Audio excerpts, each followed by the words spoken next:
भिडिअखौनो होनो मोनाखै आं इमान बिजिमोन भिडिअ खालामनानै।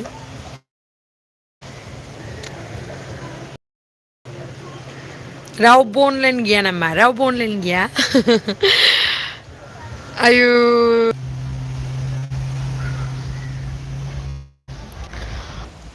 बेखौनो माफुसि बिच।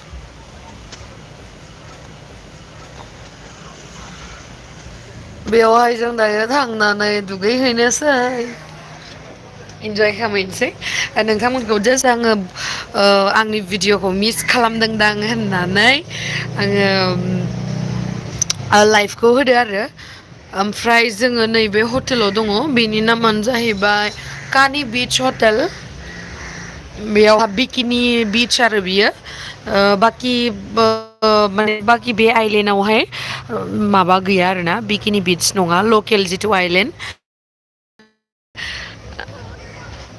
माबा बिखिनि गानजायो आरो जि बरियाखा थानो थालांनो गोसो जालाय लायो।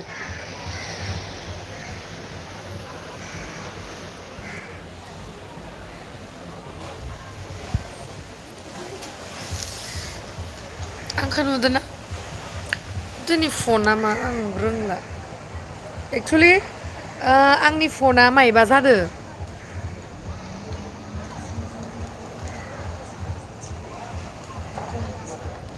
आंनि फना मायबा गाज्रि जादों नै संख्रि दै नांनानै गाज्रि जादों मार दुखु आंखौ देखायला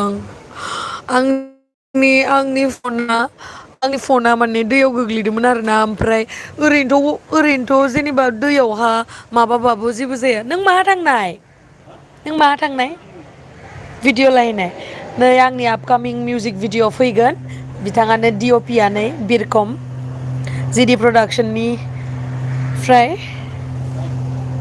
औ लाइफ दसेल' ओरैनो मा खालामनो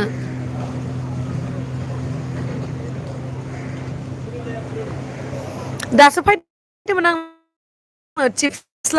थांफिनखोथाय उदां बे अखोरां ओइ हेल' मिस्टार मा जादों नोंलाय मा जादों? हेल' आङो मा होनो आंखौ नायनाङा दे दायो दे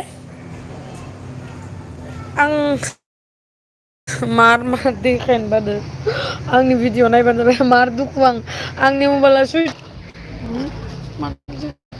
जोंनि बे दैया जाया जोंनि दैयावहा दोनबाबो गाज्रि जाया खिन्थु बै मा होनो बेनि दैया संख्रि गोबाबथारना संख्रि गोनां माने सल्टेद दैयावहाय हामा जायोलै ओंखायनो